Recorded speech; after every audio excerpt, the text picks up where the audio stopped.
Amigos e amigas, vamos dar início a mais um encontro aqui no nosso projeto no Instagram, o LB Convida. Vamos iniciar a primeira live aqui da semana. Enquanto os amigos e as amigas vão chegando, eu vou aqui aceitar o convite que já foi encaminhado pelo nosso convidado Bruno.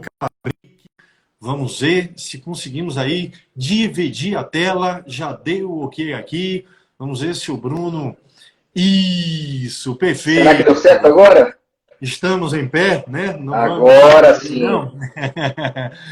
E aí, Bruno, como vai? Boa noite, bem-vindo.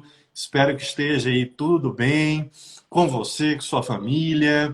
E muitíssimo obrigado por aceitar o convite, por participar aqui do bate-papo. Queremos muito te ouvir sobre um tema palpitante, um tema que é bem amplo, um tema super atual, sempre atual, né? E eu sempre aqui falo que você é uma das maiores autoridades, sim, sem exagero nenhum, em relação aqui ao processo penal e a este tema em particular. Eu vou falar daqui a pouco do seu livro, que é bem conhecido aí de todos, tá? Mas queria primeiro dar as boas-vindas e meu muito obrigado por hoje você abrilhantar a nossa noite aí com sua bagagem, com seu conhecimento, tá bom? Meu amigo Leonardo, eu fico feliz demais de poder participar dessa live com você. Agradeço pelo convite, é uma honra participar dessa conversa com certeza vários alunos seus, vários amigos nossos nos assistindo. Amigos em comum, familiares, vamos ver se estão aí. Eu soube que o bannerzinho dessa live de hoje circulou até nos grupos do Vieira. Foi, exatamente. Ex não, né? Uma vez vierense, sempre vierense. Né? Sempre vierense. Fico muito feliz. Talvez alguns deles estejam já online, estão chegando agora, depois desse início meio tumultuado. Assim prometeram, vamos ver. Amigo, obrigado pelo convite. Espero poder conversar sobre alguns temas que me interessam, temas que talvez interessem os nossos ouvintes. E porque está na ordem do dia, né? Na verdade, para alguns. Acho que o garantismo sumiu para alguns e apareceu para outros. Exatamente. É muito esquisito, assim, é muito esquisito. É um dos objetivos, né, nesse momento, é te ouvir para tentar buscar entender o tema aí de uma forma mais imparcial, né? Porque é sempre uma ótica tendenciosa, parcial, de que coloca alguns casos no holofote e esconde outros, finge que não vê. No Brasil existem muitos praticantes, Leonardo, muitos praticantes do chamado garantismo seletivo. Se determinada violação ao direito fundamental atinge os meus inimigos, por qualquer motivo assim declarados inimigos, então o garantismo não se aplica tanto, não. É o que a gente está vendo hoje, com todo respeito a quem divide da minha opinião, o que a gente está vendo hoje com o chamado inquérito das fake news, né? Que é um rematado absurdo, são violações em série, fragorosas, escancaradas, mas, curiosamente, são violações em relação às quais algumas pessoas estão bem silenciosas, quando não vêm cometendo atrocidades, quando não vêm defendendo essas violações. Exatamente. E publicando, né, artigos. E publicando artigos, assustador, meu Deus. Mas tudo bem, eu já estava. Eu já esperava. Não é papo de botequim, né? É um artigo sempre lá naquele espaço que a gente conhece, né? Não, olha, eu comentei no Twitter. Eu uso pouco o Instagram. O Instagram eu uso para divulgar, às vezes, um evento, alguma coisa da banda. Mas para tratar de questões jurídicas, eu uso mais o Twitter. E eu coloquei no Twitter que eu estou ficando com muita preguiça, sabe, de discutir certos temas. Por exemplo, falar de garantia, falar de princípio acusatório, nesse caso, por exemplo. Eu digo que há uma violação escancarada ao princípio acusatório. A começar pelo fato de que foi instaurada a investigação pelo juiz que conduz a revelia do Ministério Público em investigação. Sem a participação do Ministério Público e, segundo relatam muitos, sem a participação nem da defesa. Tá? Alguns advogados, inclusive o Abreu entrou com um habeas corpus para ter acesso à investigação, né? Para que os advogados pudessem ter acesso. E quando E ainda que a ex... Desculpa, Bruno. Ainda que a ex-PGR tenha promovido o arquivamento, né? O inquérito está arquivado, juridicamente está arquivado. É um morto-vivo que está sendo conduzido por um juiz que, por qualquer sentido que você analise o princípio acusatório, não poderia estar conduzindo a investigação. Mas está. E esse inquérito zumbi tem produzido efeitos na vida de pessoas, né? Não me interessa se são de cores políticas X ou Y. O fato é que há violações a direitos de investigados ali e nós não podemos simplesmente ignorar, passar o pano. Muitos confundem, né? Assim, a discussão é jurídica e aí você critica algum instituto, algum caso. Muitos que estão do outro lado falam, isso é tomar partida, defender fulano. E tal. Geralmente a defesa do inquérito começa assim, olha, mas nós não podemos aceitar ofensas nem ameaças a ministros do STF. Mas ninguém está discutindo isso. É óbvio que não podemos aceitar. Nós temos que investigar, processar e, eventualmente, condenar segundo as regras do jogo. É o que eu tenho alertado desde o ano passado. Assim que instaurado esse inquérito, eu e diversos colegas, você era um deles, dissemos, esse inquérito está produzindo provas nulas, que, no final, só vão beneficiar aqueles que tiveram cometido o crime. Se alguém cometeu um crime, eu não sei, eu não conheço a investigação, não tenho acesso a ela, mas acompanho pelo noticiário. Se alguém tiver cometido um crime, essa pessoa vai ser beneficiada pela impunidade, porque eu não vou poder usar essas provas. O Ministério Público, que receber a cópia dessas investigações, não vai poder usar essas provas. A prova é nula. E nula por quê? Porque de violações em série a diversos princípios constitucionais.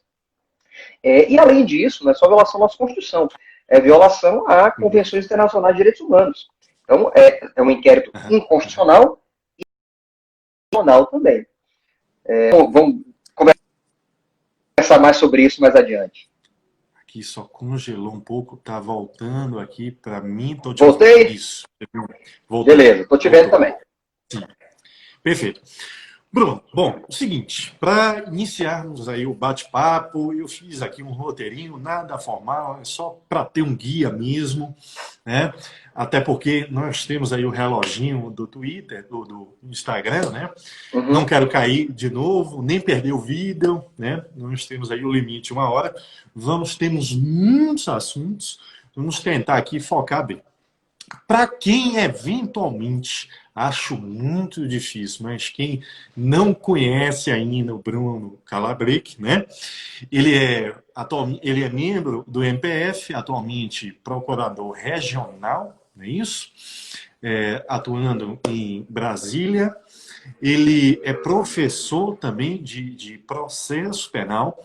Tem aí vários artigos muito bons, excelentes, obras. E aí eu destaco aquela que dá nome aqui, né, ao tema do nosso bate-papo, que é o garantismo penal integral. Ele é um dos organizadores, a obra que está na 4ª edição, é isso? Exatamente. Perfeito. Que quem não conhece a obra, por favor, é para ler para ontem, leitura obrigatória, livro de cabeceira, obra já citada aí até pelo STF, tá? É uma obra fundamental para entender bem aí o que é o garantismo, tá? E aí vamos falar disso inicialmente.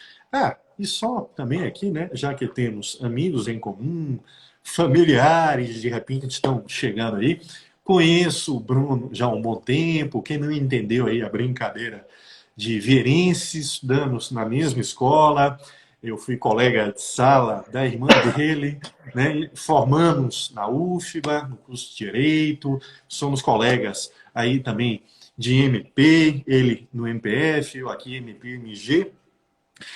E também participamos aí de projetos em comum, né, temas atuais do Ministério Público. Ele é autor de um artigo excelente, que é um breve resumo de um livro, melhor ainda, sobre investigação criminal presidida pelo MP, sem exagero nenhum, Bruno. É o melhor livro aí sobre o tema. Eu falo isso não é de hoje, há muito tempo. Tá? Bom, garantismo penal integral, né? E aí a gente ouve falar isso em faculdade, isso em corredores do fórum, isso em aula de cursinho, isso em bate-papo aí de bares. Ah, o fulano se diz garantista, eu sou garantista, uma visão garantista, né? Eu entendo que os direitos do réu têm que ser observados, têm que ser cumpridos, porque eu sou garantista, né? E aí se coloca acima do bem e do mal, como se quem pensasse de uma forma diferente fosse inquisitivo, fascista, ditatorial, por aí vai. Bruno, ser garantista significa só e só defender interesses do réu, direitos do réu. Fale aqui para mim, deixe bem claro para quem está te vendo e te ouvindo, é essa a origem do garantismo lá na Europa, né? Ou, e aí, se a gente fala em um garantismo penal integral, é porque dá a entender que há um garantismo parcial, distorcido, limitado, né? Eu queria ouvir um pouquinho aqui essa primeira consideração para depois a gente falar aqui um pouco de casos pontuais, temáticos e aprofundar aí o bate-papo. A palavra é sua, já falei demais. Vamos lá, então. Muito obrigado pela generosidade. Descontem os exageros, acreditem a amizade. Mas, da minha parte, pode ter certeza que a admiração é maior por você, pelo seu trabalho, pelo grande autor que você é. Mas muito obrigado mais uma vez pelo convite e pelos exageros nessa apresentação. Mas vamos lá, vamos falar um pouquinho do que interessa a gente. Vamos lá, o que é garantismo, né? Em primeiro lugar, vou deixar claro. Infelizmente, o que se costuma professar aqui no Brasil como sendo garantismo, não é garantismo. Eu tenho usado uma expressão que simplifica isso que se costuma dizer, que se costuma professar no Brasil, que se costuma ensinar no Brasil. Eu chamo isso de pseudo-garantismo. É um falso garantismo. O professor Douglas Fischer, um querido amigo, também amigo do Leonardo, tem uma expressão que é um pouco maior, mas ela talvez se detalhe mais esse problema. Ele chama esse garantismo que se ensina no Brasil hiperbólico monocular. O que é isso? Vamos lá. Vamos ver o que ensinou Ferraioli. Essa teoria do garantismo foi publicada na obra de Ferraioli de 1989, Direito e Razão, e se engano muito, é uma obra muito extensa, então tem vários pontos que a gente poderia abordar aqui, mas para simplificar, para quem está nos ouvindo, está travado? Minha imagem está travada aqui, não sei se estão me ouvindo. A imagem, sim, agora o áudio está perfeito, te ouço. Vamos ver se voltando, sim, te vendo. Então, beleza, vamos falar aqui do garantismo. Então, o Ferraioli, ele identificou um grande problema, inicialmente, no direito e no processo penal, pelo fato de que tinha um discurso utilitarista e falsamente humanista que não se realizava na prática. As nossas constituições modernas, pós-Segunda Guerra Mundial, positivaram direitos fundamentais. Né? Então, o Brasil, em 88, também o fez, já vinha fazendo, é uma construção histórica que vinha ao longo de séculos, com suor e sangue de vítimas injustiçadas no sistema penal, mas o fato é que, hoje, as democracias modernas têm positivado em suas constituições direitos fundamentais. O problema, então, para Ferraioli, era não exatamente reconhecer esses direitos, positivar, colocar na Constituição escrito. Cada um desses escritos, cada um desses direitos. O problema era... E ele construiu, a partir dessa constatação, um sisteminha que ele chama de sistema garantista ideal, em que ele prevê 10 axiomas fundamentais e deriva desses 10 axiomas fundamentais 45 teoremas. Perdoa a parte dogmática aqui, é só para fazer a introdução. Claro. Esses 45 teoremas, mais os 10 axiomas fundamentais, são os princípios de direito penal e de processo penal que conhecemos. Não apenas sem crime, não há lei, não apenas sem necessidade, não há culpa sem juízo, não há processo sem acusação. São processos são princípios que nós já conhecemos. E Ferraioli também parte da seguinte premissa. O direito do processo penal, ainda sob essa perspectiva meramente utilitarista e falsamente humanista, ele sempre partiu do fato de que esses dois ramos do direito se prestam a dizer qual a pena que tem o crime e o processo a declarar concretamente a pena aplicada. Né? Então, o direito penal e o processo penal são instrumentos para a punição de criminosos. É essa visão tradicional que se teve do direito do processo penal. Ferraioli bem diz, não é bem assim. Na verdade, o direito do processo penal servem, sobretudo, para a proteção de direitos fundamentais. É assim que ele se justifica, é assim que ele se legitima. O direito e o processo penal só são legítimos a partir do momento em que funcionam para a proteção de direitos fundamentais. E agora eu vou chegar ao ponto que nos interessa. Ele é bem claro em obra que os direitos fundamentais a que ele se refere são os direitos fundamentais do investigado e do réu, mas, ao mesmo tempo, da sociedade. Ferraioli sempre advogou a seriedade do direito penal. Isso quer dizer o quê? Que quem cometeu um crime deve ser punido de forma justa. E quem não cometeu um crime não pode ser punido. Veja bem, é uma equação com dois lados. O direito e o processo penal são instrumentos para a justa punição de culpados e para a absolução dos inocentes. Quando se prevê uma norma, matar de X a Y anos, essa norma penal é, sobretudo, uma norma que protege todos aqueles que não cometeram um crime. Quem não cometeu um crime de homicídio sabe que aquela pena jamais será aplicada a ele. Ao mesmo tempo, essa norma penal tutela o bem jurídico vida, que interessa a toda a sociedade.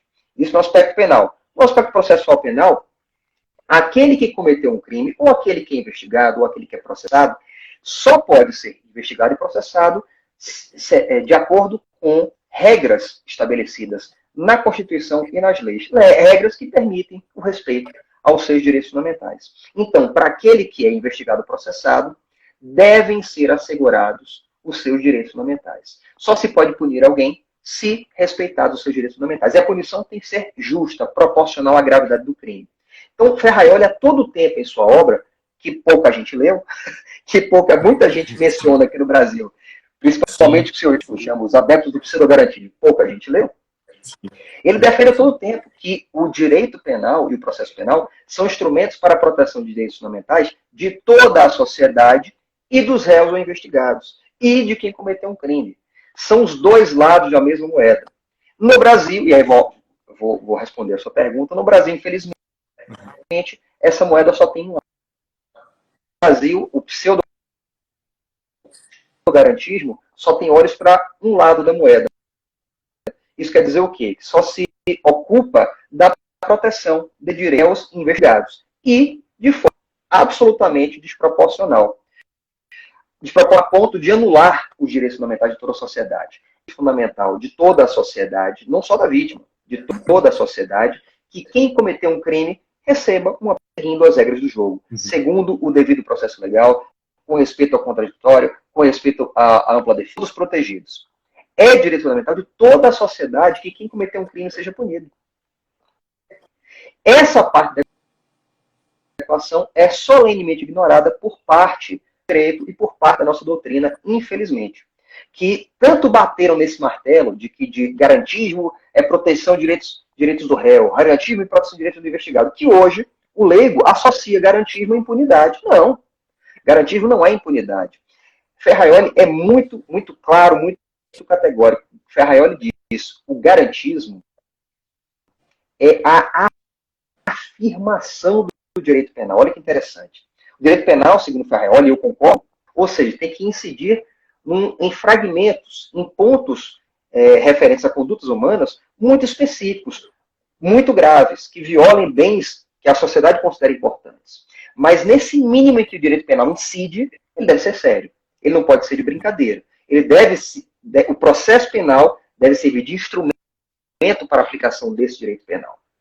E aquele que cometeu um crime deve sim. Penal não é faz de conta, nem processo penal pode ser faz de conta. O direito penal simbólico É uma das maiores críticas que o Fayol faz. O direito penal tem que ser sério. Não se pode usar o direito penal por mero simbolismo. Se alguém cometeu uma conduta que viola gravemente bens considerados fundamentais para uma sociedade, é de rigor que essa pessoa seja punida. Então, no Brasil, o que se aplica é um falso garantismo, ou um garantismo pela metade, ou na expressão de Douglas Fischer, garantismo hiperbólico monocular. Vou tentar explicar isso rapidamente. O que ele diz? É um garantismo que só tem olhos para a réu investigado, ou seja, ignora a parte dos direitos meta-individuais, direitos de toda a sociedade, na justa punição dos culpados. E nessa visão completamente dirigida a réus investigados, esse garantismo é hiperbólico, é exagerado, é adicional. Essa a crítica que se faz ao garantismo que se costuma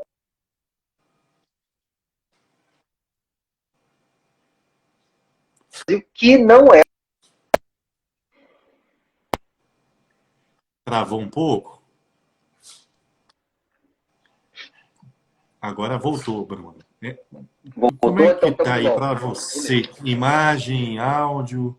Agora voltou, está perfeito. Podemos continuar. Dá para a gente tocar aí então aí, né? Vá, siga. Bem, então, não sei se as pessoas ouviram o final, mas eu estava dizendo que no Brasil, infelizmente, se ensina um garantismo pela metade. É um garantismo que só tem olhos para o investigado. E por isso que nós escrevemos e coordenamos uma publicação que, felizmente, foi muito bem acolhida por uma parte significativa da academia e dos profissionais de direito, que é penal integral, de direito penal, mas também de processo penal, estou até em vista. Perfeito, perfeito. Esse livrinho é da primeira edição, tá? Já tem artigos novos, um livro do qual me orgulho muito. Quem estuda aí a área penal, assim, a leitura é realmente obrigatória para abrir, né? Abrir um pouco a visão, sair ali daquela visão bitolada, monocular, expandir bem, né? E olhar bem o todo. É fantástica. Né? Recomendo, dica aí de leitura. Bruno, para mim congelou de novo. Você consegue me ouvir? Tem travado um pouquinho. Trava, volta. Eu não sei, Bruno, que você acha? Sua opinião aí. Vamos seguir, vamos tentar ou vamos tentar renovar a live? O que você acha? Eu estou aqui, tá me vendo? Eu estou te vendo. Estou te vendo. Para mim está voltando aí aos poucos. Então vamos. Perfeito. De repente está aqui o problema. Estou te vendo bem agora, te ouvindo. Bom. Panorama aqui está muito bem explicado, essa introdução muito bem feita. Você apontou bem aqui os pontos que são relevantes, para expandir aqui a compreensão aí do garantismo. Eu vou puxar um pouquinho mais, vou abusar aí de sua boa vontade, para aprofundarmos a discussão a partir de situações pontuais. Né? Exemplos, temas, institutos, decisões do Supremo, por aí vai. Né? Então, dentro da ideia de uma visão distorcida, uma visão monocular, uma visão atenta só à esfera do réu, eu queria te perguntar aqui como é que você enxerga alguns institutos, alguns posicionamentos. Né? Por exemplo, corrente se afirmar aqui no país que o réu tem o direito de mentir em juízo. Né? Ele estaria acobertado aí pela ampla defesa. E tem até um artigo muito bom no livro que o Vladimir Aras escreve e pontua muito bem. Mas eu queria te ouvir primeiro, só para a gente iniciar aqui, né? O mentir em juízo aqui é algo justificável, integra a ampla defesa, ou experiência aí, direito comparado, né, realidade dos Estados Unidos, em que o sujeito responde por crime de perjúrio, né? Como é que você enxerga aqui a matéria? Infelizmente, no Brasil, nós temos uma jurisprudência já relativamente firme sobre esse tema, Uhum, que torna uma amplitude muito, muito superior a que esse direito poderia ter. Na verdade, eu defendo, uhum, inclusive manifesto isso em processos, eu entendo que o processo, o réu no processo penal também tem o dever de lealdade processual. uhum, E uhum, já uhum, pedir a aplicação de multa a réus no processo penal por condutas desleais, que podem, uhum, inclusive, abranger, que podem ser condutas de mentira deliberada no processo. A uhum, mentira não é algo sem consequência. A Constituição é bem clara quanto a isso. A Constituição, ela dispõe sobre o direito ao silêncio do preso. A partir desse dispositivo que consta no artigo 5º da nossa Constituição, se construiu toda uma doutrina e uma jurisprudência que, ao meu ver, passou de qualquer limite do razoável. Então, no Brasil, já se tem decisão afirmando que, por exemplo, o STJ decidiu assim, que uma pessoa que apresenta uma carteira falsa a ser abordada pela polícia estaria abrangida pelo direito de não autoincriminação, direito. Ou seja, ela poderia mentir apresentando um documento falso para não ser cometido. Não faz nenhum sentido, na minha opinião, mesmo respeitando a opinião contrária. sim, sim. Discutimos há pouco tempo até lá no STF, né? Não é?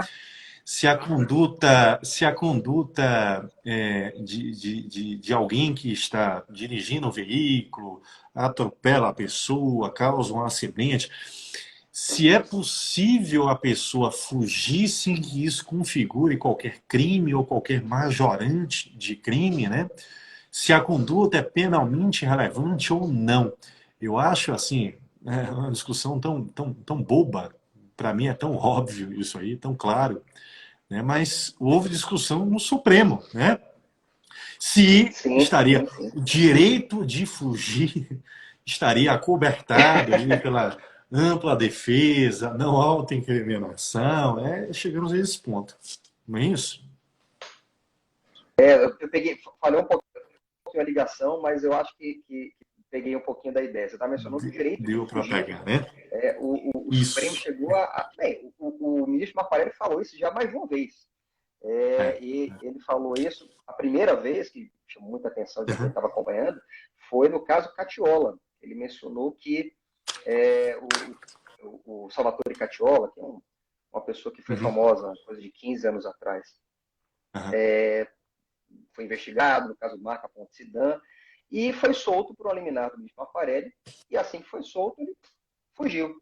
Ele, depois de ter fugido com base nessa liminar em habeas corpus, o ministro foi entrevistado e disse, não, é direito de fugir dele.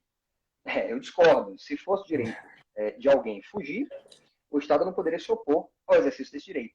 Então, o direito tem como lado reverso, né, essa Sim, moeda do, sim, do, sim. do direito, tem a obrigação de respeitar esse direito. Então, é uma posição equivocada, mas que você vê ainda repetida, né? Muita gente parece entender e, como alguns podem antever, é um fruto dessa interpretação absolutamente equivocada e enviesada do garantismo de Luiz Ferreira. É uma das possíveis interpretações equivocadas. Esse livro que eu coordenei, que já está na 4ª edição, Uhum, dessa teoria, ele traz diversos artigos abordando problemas concretos de direito penal e de direito processual penal. E, para nossa felicidade, alguns desses artigos foram citados em decisões importantes no STJ, no STF, e algumas delas até revertidas posteriormente. Por exemplo, em 2016, salvo engano, quando o uhum, STF decidiu pela possibilidade de prisão após condenação em segunda instância, no voto condutor da acórdão foi citado, bastante citado, o artigo que consta nesse livro sobre a prisão em segunda instância. sim, Infelizmente, sim. como todos sabem, isso foi revertido ano passado. Né? Voltamos, no Brasil, até o passado incerto. Né? Então, voltamos à estaca zero nessa questão. Então, no Brasil, nós, mais, de novo, fizemos interpretação amplíssima do princípio da ampla, o princípio da presunção de inocência, a ponto de impedir a execução de uma pena que já julgou fatos em primeira e segunda instância. Não existe essa amplitude em nenhum lugar do mundo. O Brasil é hoje o único país do mundo que depende do julgamento de 4 instâncias na prática para alguém ser preso e cumprir uma condenação. Não há o menor sentido, isso é absolutamente irracional. Jabuticaba, né? Uma jabuticaba, né? Como alguns gostam de dizer. É irracional. E veja bem, a Constituição de Portugal, no dispositivo da Constituição Portuguesa, que trata da presunção de inocência, tem uma redação muito parecida com a nossa. E não se cogita lá em Portugal, aliás, em nenhum lugar do mundo, se fazer o que se fez aqui no Brasil. Dar essa amplitude extrema ao princípio da presunção de inocência, de forma a impedir condenações que condenações por tribunais que já apreciaram provas e fatos possam ter efeito. Hoje em dia, um amigo meu brinca bastante dizendo que ele dizia já há muitos anos que o juiz de primeiro grau, no processo penal, ele só tem o poder de decidir quem é que vai figurar na capa do recurso como apelante ou apelado. Essa piada que ele fazia hoje se aplica aos tribunais. Os tribunais só vão decidir quem é que vai figurar no recurso especial e no recurso extraordinário como recorrido e recorrente. Porque, na prática, não tem efeito. E no Brasil, como todos nós sabemos, existe essa gama variadíssima de recursos, existem várias alternativas à defesa para impedir que o processo chegue ao trânsito julgado. Então, na prática, basta que se trabalhe com o atraso do processo, apresentando sucessivos embargos de declaração, até que um dia se alcance a tão desejada prescrição. É com isso que contam muitos dos réus investigados no processo penal brasileiro, infelizmente. O resultado, todos nós já sabemos, é a impunidade por simples. Direito a não a ampla defesa, né? A infinita defesa, né? A infinita defesa, né?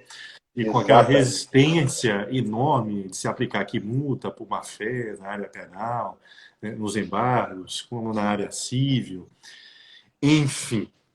E aí, desdobrando um pouquinho, vamos puxar aqui um papo sobre prova, né? Primeiro, o acesso a dados do celular, STJ, ele vem já há um tempo decidindo aí que seria obrigatória a existência de ordem judicial, né, para a polícia aí acessar dados do celular, WhatsApp, agenda, ligações, fotos, enfim, né? O que vai, de algum modo, aí, o retardar ou prejudicar a persecução penal. Sua visão sobre isso, a ordem judicial, ela é devida, ela integra aquela cláusula de reserva, jurisdição, ou é descabida? Vamos lá. A nossa Constituição prevê expressamente 3 situações bem específicas, bem claras, sobre o que seja reserva jurisdicional. Reserva jurisdicional existe na nossa Constituição para entrada em domicílio, para prisões e para interceptação de comunicações telefônicas. É para isso que a nossa Constituição prevê a necessidade de ordem judicial. Fora disso, em tese, você poderia realizar diligências investigatórias sem depender de ordem judicial. E isso vale, por exemplo, em tese, até para a apreensão de...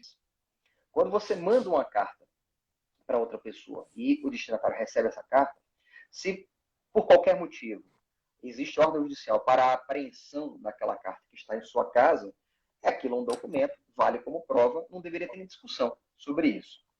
O problema seria referente à interceptação dessa comunicação, enquanto a carta não chegou ao seu destinatário. Eu vejo a situação de quem tem um celular apreendido de forma semelhante a quem tem em casa uma carta recebida ou enviada. E ele tem uma cópia dessa carta.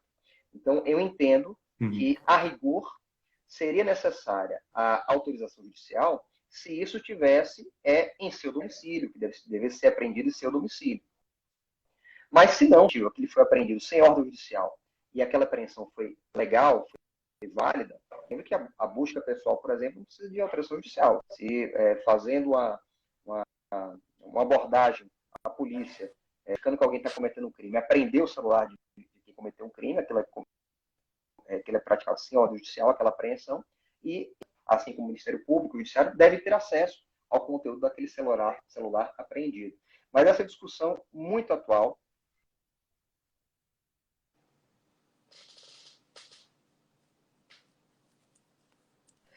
No ano passado, a Suprema Corte norte-americana decidiu, em caso semelhante, na verdade, utilizaram os dados de celular de uma pessoa para investigados, e isso foi questionado para a Suprema Corte. Você pode ter acesso independentemente de ordem judicial específica. De qualquer sorte, o que tem acontecido? Eles formularam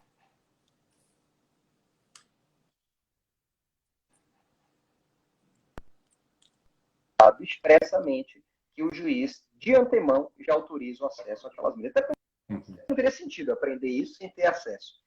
Mas para que se afaste essa discussão, se afaste esse debate, nos próprios pedidos formulados pelo Ministério Público, se faz constar que a pretensão de que o juiz declare, autorize expressamente o acesso ao conteúdo de mídias, como pendrive, como DVDs, e ao conteúdo de aparelhos celulares. Essa minha posição me parece uma posição equilibrada. No fundo, o garantismo é a palavra que define bem o garantismo, é equilíbrio. Né? Perfeito.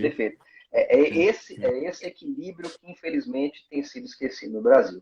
O pseudo-garantismo, que eu tanto critico, esse garantismo, alguns chamam de garantismo à brasileira, ou garantismo hiperbólico monocular, o desequilíbrio. Só tem vistas para réu investigado, nós precisamos encontrar o equilíbrio.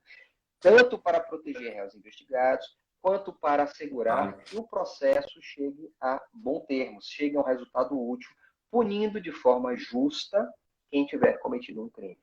O direito de processo penal serve também para sancionar de forma justa quem cometeu o crime. É esse mantra que nós precisamos repetir, e é essa informação que é solenemente ignorada por parte da nossa doutrina.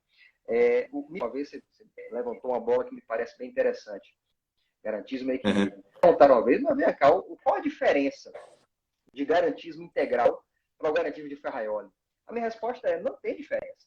A expressão garantismo integral é para fazer o contraponto a esse garantismo parcial, esse garantismo fragmentado que se prega no Brasil. Isso que se prega no Brasil não é o garantismo de Ferraioli. E é até curioso que, às vezes, as posições que se defendem aqui no Brasil, invocando o garantismo de Ferraioli, às vezes são contra o que ele expressamente escreve no livro dele. Às vezes, eu lembro que é uma discussão relativamente recente, né? Você deve lembrar, você com certeza acompanhou e deu aula sobre isso, escreveu sobre isso, foi a proibição do STF da utilização de conduções coercitivas de investigados. Né? Só poderia ser conduzido coercitivamente o investigado que se recusasse a depor depois de convidado, depois de intimado pela polícia para ser ouvido. O Ferraioli fala expressamente que a prisão temporária, ou melhor, a condução coercitiva, era um bom instrumento para substituir as prisões, nesses casos, que comumente se utilizavam para isso. Isso que se fazia. O Ministério Público pedia a condução de determinado investigado durante a operação para evitar a comunicação entre eles, para evitar a destruição de provas, para evitar a combinação de versões, para evitar que fossem ocultadas provas que levassem a outros lugares, outros objetos, outros documentos que fossem apreendidos. Vários motivos para você impedir temporariamente que aquela pessoa tenha acesso a outros investigados, a outros locais, a outros objetos que podem ser apreendidos depois. Então, se pedia a condução coercitiva. E era uma forma menos grave de tratar o investigado, porque ele ficaria temporariamente com sua liberdade restrita, enquanto era ouvido pela autoridade policial, e naquele mesmo dia ele seria posto em liberdade. Não era nem uma prisão, na verdade ele estava sendo conduzido para ser ouvido, ao mesmo tempo a operação estava em curso e logo depois essa pessoa era liberada, era posta em liberdade, se você entender que aquilo era uma prisão. Pois bem, com a proibição que o STF decidiu da condição coercitiva nessas circunstâncias, a solução que resta é a decretação da prisão temporária. E assim tem sido feito.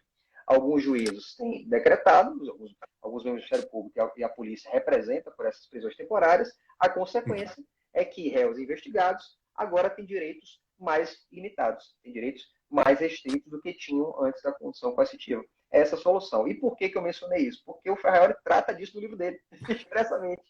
A condição coercitiva é uma forma de substituir a prisão temporária, a prisão cautelar do investigado para esse propósito. É bem curioso isso. Bruno, eu acho sempre aqui, vamos lá, no mínimo hilário, mas queria te ouvir. Existe uma crítica forte, contundente, por parte de muitos, em relação à colaboração premiada, que seria um instituto em que o Estado estaria conferindo valor jurídico à traição entre coautores de um crime, uma infidelidade, e seria imoral, antiético. O Estado democrático de direito não poderia dar valor a um ato de infidelidade. Como se diz o meme, pode rir, a piada é essa, né? Que você acha? No livro da gente tem um artigo do colega Márcio Barra Lima que ele trata dessa questão com muita profundidade. Na verdade, é uma questão tormentosa porque o Ferrari também aborda isso. E ele, de fato, não é plenamente favorável às colaborações premiadas. O que eu entendo, para resumir a posição? Colaboração premiada é uma técnica especial de investigação, é um meio para a obtenção de informações, de provas que podem levar ao esclarecimento de crimes, podem levar, inclusive, como a própria lei prevê, a recuperação da vítima ou do produto do crime, a recuperação da vítima com vida, por exemplo, no sequestro, ou pode levar à recuperação do produto do crime. Então, é um instrumento muito útil para a investigação, embora não seja panaceia. É um instrumento que nós começamos a aplicar com muito atraso, infelizmente, mas é um instrumento útil. Mas, da parte do réu ou do investigado, a colaboração premiada é também um instituto que lhe traz benefícios. O réu ou investigado vai receber, claro, de forma negociada e após homologação judicial, vai receber uma série de benefícios.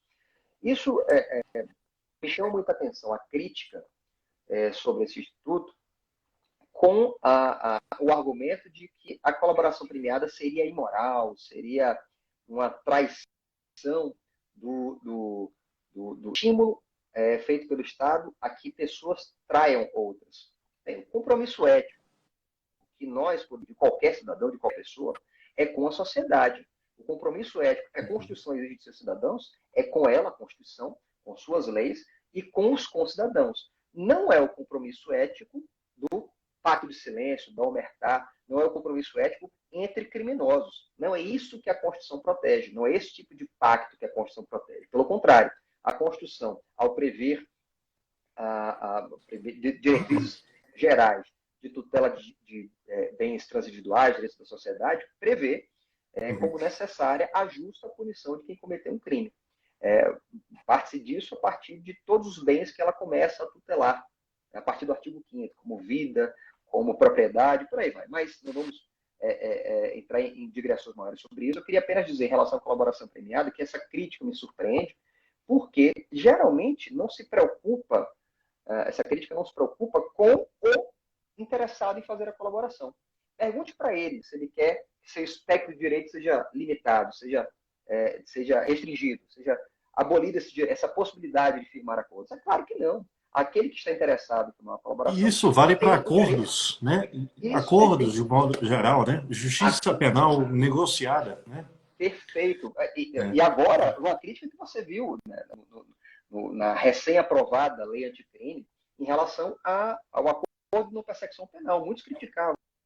Meu Deus, você está fazendo um acordo da pessoa a confessar um crime, você aplicar sanções, ainda que sem prisão, sem que ela tenha sido condenada. Essa crítica foi feita lá atrás, na época da Lei 99/9, na época da transação, que começou a viger no Brasil, começou a ser aplicada no Brasil, a transação penal e a suspensão constitucional do processo. São as mesmas críticas.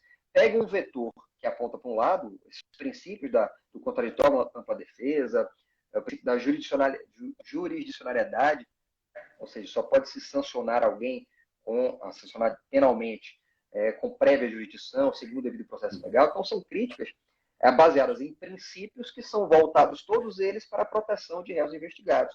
Mas se usa esses mesmos princípios, são usados os princípios para restringir seus direitos. Se pega a setinha do princípio e se entorta, volta para o outro lado, para limitar os direitos do réu investigado. Não faz o menor sentido. Uma crítica muito parecida é aquela que defendia que investigados presos não poderiam fazer colaboração premiada. Justamente o mais vulnerável no processo que terá seus direitos restringidos. Bem, aí vamos ter que falar com toda abertura. Na verdade, boa parte dessas críticas não tinha olhos para o réu investigado. Tinha olhos para os potenciais delatados, para pessoas que seriam prejudicadas pelas informações que o colaborador poderia trazer, o que jamais seria confessado por uma parte dos profissionais que defendiam ardorosamente, vigorosamente, o fim da colaboração premiada. Afirmavam que ela era inconstitucional. Então, é uma crítica, a meu ver, equivocada, porque eles consideram do réu e do investigado, e, claro, o interesse de toda a sociedade de esclarecer crimes e, eventualmente, recuperar.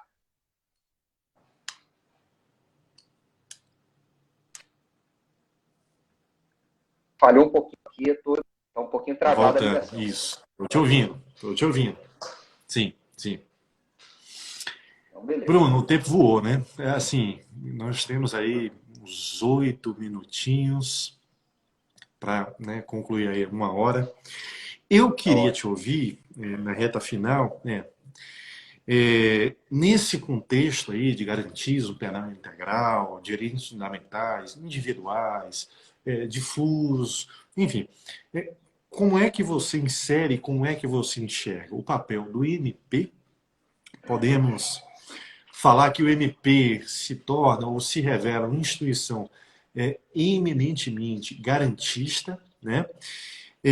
E aí isso, vamos lá, vou te instigar aqui.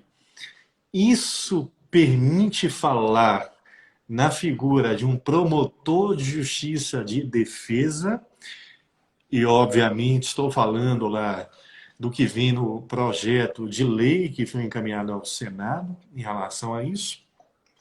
E quanto ao judiciário, o papel do judiciário, e aí até um sistema acusatório, princípio acusatório, para a gente fechar, te ouvindo um pouquinho mais sobre o inquérito das fake news, se você puder aqui pontuar, né, os vícios, problemas, repercussões, né, você já falou aí no início, né, só para a gente amarrar bem aqui no final. Beleza, vamos falar um pouquinho então. Na verdade, o alicerce mais importante do sistema garantista, tal como concebido por Ferraioli, na parte processual, é o princípio acusatório.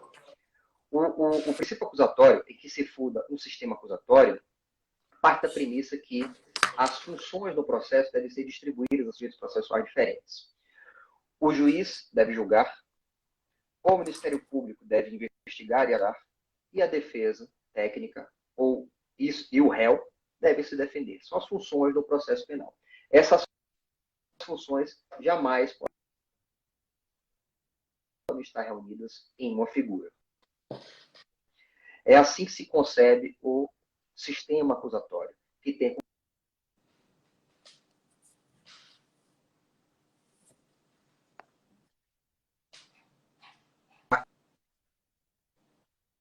de acusar. A investigação se presta a permitir uma acusação sábia por parte do ministro.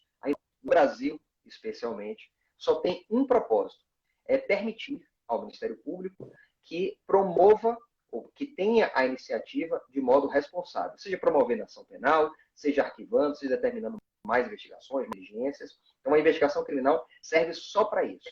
Serve para municiar o Ministério Público para que ele possa exercer de forma responsável o seu munus, a sua função, o seu papel. Ao Judiciário, cabe a agir com imparcialidade, sem se imiscuir em nenhum momento em atos de investigação ou de acusação. Essas funções são próprias do órgão de acusação, são próprias do Ministério Público. E aí o problema central desse hoje notório inquérito é que estão reunidas naquele caso ali as funções de investigador e julgador. Na verdade, função até de vítima. Também teriam sido vítimas de ameaça, segundo se divulga. Né? São vítimas, no caso, o ministro Alexandre de Moraes é o investigador. E isso é uma clara, patente, escancarada violação ao princípio acusatório. É óbvio, repito, que crimes cometidos contra ministros do STF, sejam crimes contra a honra, sejam crimes de ameaça, têm que ser investigados, são fatos graves, isso ninguém está discutindo. Mas o que não pode é desrespeitar direitos fundamentais de investigados a pretexto de se combater crimes graves. São críticas que se fez recorrentemente ao Ministério Público. O Ministério Público está respeitando direitos fundamentais a pretexto de combater crimes. Pois é, nós não podemos fazer isso. O Ministério Público não pode combater crime a qualquer custo. Não pode processar, investigar e processar a qualquer custo, de qualquer jeito, sem seguir as regras previstas no nosso Código de Processo Penal e nossa Constituição. Então, esse inquérito eu vejo com bastante preocupação. O papel do juiz no processo penal é o papel de garantidor de direitos fundamentais. E isso já é desde a Constituição de 88. Não, na verdade, recentemente, você também acompanhou, o CPP foi alterado para incluir a figura do juiz das garantias. Juiz das garantias, como está previsto expressamente lá, em vez de juiz de garantias. Juiz das garantias. Que é um juiz que atuaria somente na fase de investigação, fazendo controle da legalidade da investigação e, eventualmente, autorizando medidas submetidas à reserva de jurisdição. Na verdade, esse juiz das garantias já é o juiz brasileiro, como é hoje, independentemente de aplicação dessa nova regra do Código de Processo Penal, que está suspensa pela liminar do Fux. Todos nós sabemos. Mas o juiz hoje, no processo penal brasileiro, se agir conforme nossa Constituição, já é um juiz que não pode se miscuir em atividade de investigação, senão para autorizar as medidas que forem pleiteadas pelo Ministério Público, se essas medidas, claro, forem submetidas à reserva jurisdicional. Aquelas três que eu mencionei.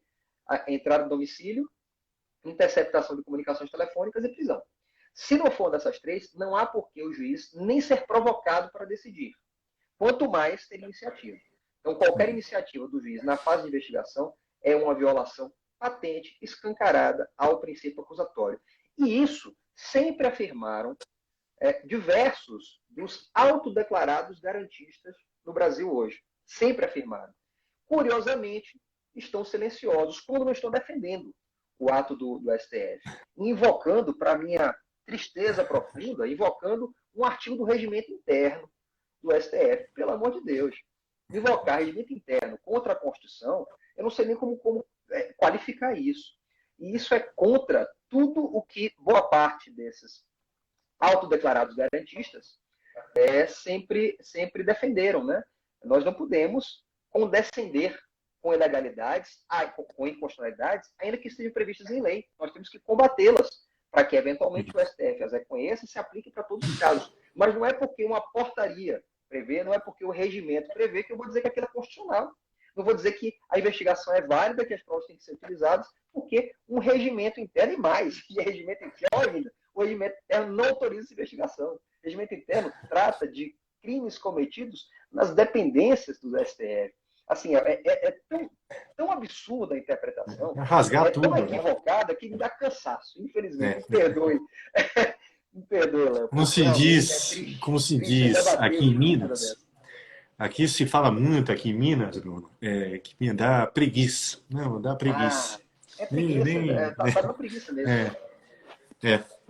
É uma tristeza, tenso, né? É tenso. Momento político tenso, momento social tenso, período aí de pandemia. Mas não vamos concluir o bate-papo tão bacana, tão legal, né? Com um tema aí tenso, passional, enfim. Vamos quebrar um pouco aí o clima, né? Como diz o ministro, a liturgia, né? Eu queria te ouvir um pouquinho aqui, nos minutinhos finais, sobre seu, vai lá, projeto paralelo, isso. Para quem não conhece, para quem não sabe, o Bruno aí é cantor dos bons. Tem uma banda que toca, uma Bondade banda de sua, bondade pop sua. rock, né? Fala um pouquinho disso aí, Bruno, para a gente concluir. Você falar um pouco aí do seu gosto musical, sua influência, o que que se ouve, bandas, né? Fique à vontade, divulgue aí a banda, se tiver algum canal aí de comunicação, né? Para a gente encerrar aqui e fale, fique à vontade, fale de música, se você tiver alguma dica também aí de livro, série, filme, enfim, vamos encerrar de uma forma, né, lá alta astral. Ô, amigo, obrigado pelos elogios. Na verdade, é um projeto paralelo, mas é mais uma diversão entre amigos. A gente formou uma banda chamada Beer Band, que está aqui no Instagram. Na verdade, eu uso mais o Instagram para divulgar essa banda, não uso A muito para tratar banda. de questões jurídicas. Como eu disse no início, né, para falar de questões jurídicas, eu uso mais o Twitter e divulgo artigos e tal. Aqui o Instagram eu uso menos para isso. Então, depois quando eu boto foto, mas tem mais a ver com a banda aqui no Instagram. Então, alguns que podem estar me conhecendo agora vão até estranhar, que não tem nada jurídico aqui no Instagram, porque eu uso mais do Twitter para isso. Mas É. começou com uma brincadeira e continua com uma brincadeira de pais da escola de meus filhos. Conversando ali na saída do colégio, quando deixava as crianças. E a gente descobriu que alguns pais ali tinham banda no passado, que sempre tocaram, sempre gostaram, mas pararam por um tempo e vamos fazer um som junto, vamos começar a ensaiar. E aí começou com uma brincadeira, depois se apresentou em uma casa de show aqui, num barzinho ali, e os amigos estão indo e gostam. Mas Deu certo. é bom esse universo jurídico, né? Eu estou ficando cada Claro, vez mais claro. cansado. Quando eu vejo essas polêmicas no processo penal brasileiro, que não tem seriedade, alguns debates não têm seriedade nenhuma. Né? São, Dogmática cansa. Né? e cansa porque no Brasil não se tem muita não é nem previsibilidade. Eu vejo de uma parte, de certa parte da doutrina, da jurisprudência, até uma certa deslealdade no debate. Sim, Né? Como é que sim. pode determinada conduta há 6 meses ser uma violação grave a direitos fundamentais, mas porque agora está sendo tomada contra o meu inimigo político ou contra um adversário circunstancial, eu agora posso aprovar? Isso é muito triste, né? Porque o mínimo que se poderia exigir de alguns doutrinadores, de alguns profissionais, é coerência, né? Mas falando de amenidade. Então, essa banda é uma brincadeira nossa. De vez em Claro. quando eu boto alguma coisa aqui no Instagram, eu boto um Sim, clipezinho que a gente sempre gravou, vejo. mas eu agradeço pela menção. E quem quiser acompanhar a gente é beer.band. A gente bota um clipe, uma agenda aí de show que a gente vai fazer.